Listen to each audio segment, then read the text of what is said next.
దానం నాగేందర్లు తప్పకుండా రద్దు అవుతాయి. ఎందుకంటే దానం నాగేందర్ సికింద్రాబాద్లో కాంగ్రెస్ తరఫున పోటీ చేశారు. కడియం శ్రీహరి కుమార్తె కావ్య పోటీ చేసి పార్లమెంట్ సభ్యురాలయ్యారు.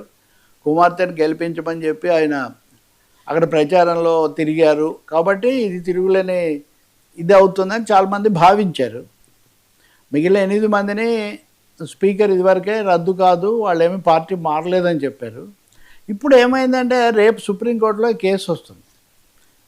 తెలంగాణ స్పీకర్కు సుప్రీంకోర్టు ఇచ్చిన గడువు రేపటితో ముగిసిపోతుంది. సో ఈ లోపల స్పీకర్ ఒక నిర్ణయం తీసుకుంటారని మాట ఇచ్చారు. ఈరోజు ఆయన ఒక నిర్ణయం తీసుకున్నారు. ఆ నిర్ణయం ఏంటంటే వీళ్ళేమీ పార్టీ మారలేదు అంటే వాళ్ళిద్దరు అఫిడవిట్లు సమర్పించారు. సభ బయట ఏం జరిగిందనే దాంతో సంబంధం లేదు, మేమైతే పార్టీ మారలేదు, మేము బీఆర్ఎస్కే విధేయంగా ఉన్నాము అని వాళ్ళు చెప్తున్నారు. నిజంగా ఇది కొత్త ప్రెసిడెంట్ అవుతుంది.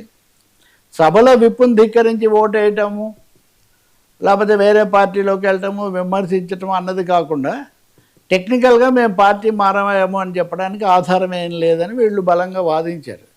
ఒక దశలో దానం నాగేందర్ రాజీనామా చేస్తారు ఉప ఎన్నిక అన్నది ఆయన నా చేతిలో ఏం లేదు, వాళ్ళు నిర్ణయం తీసుకుంటే చేస్తానని ఆయన చెప్తూ వచ్చారు. ఆయన సాంప్రదాయకంగా కాంగ్రెస్ వాదే, మధ్యలో బీఆర్ఎస్లోకి వెళ్ళారు. కానీ ఏదైతే ఇప్పుడు దీని వెంటనే బీజేపీ రామచంద్రరావు అలాగే కేటీఆర్ కూడా తీవ్రంగా ఖండించారు. అసలు ఇది చాలా అనైతికమైనటువంటి విషయం, ఇంతగా బహిరంగంగా తెలిసినా కానీ మార్చలేదు అని. స్పీకర్ అయితే అది ఒకటి మనకి చెప్పాలి, జంధ్యాల రవిశంకర్ శాసనసభకు సలహాదారు. ఎప్పుడు రాజశేఖర రెడ్డి ఉన్నప్పుడు, ఇప్పుడు కూడా కాంగ్రెస్లో ఆయన ఒక పెద్ద 160 పేజీల నోట్ ఒకటి తయారు చేశారు. మన ఫిరాయింపుల వ్యతిరేక చట్టం ఎలా ఉందంటే దాంట్లో చాలా లొసుగులు ఉన్నాయి.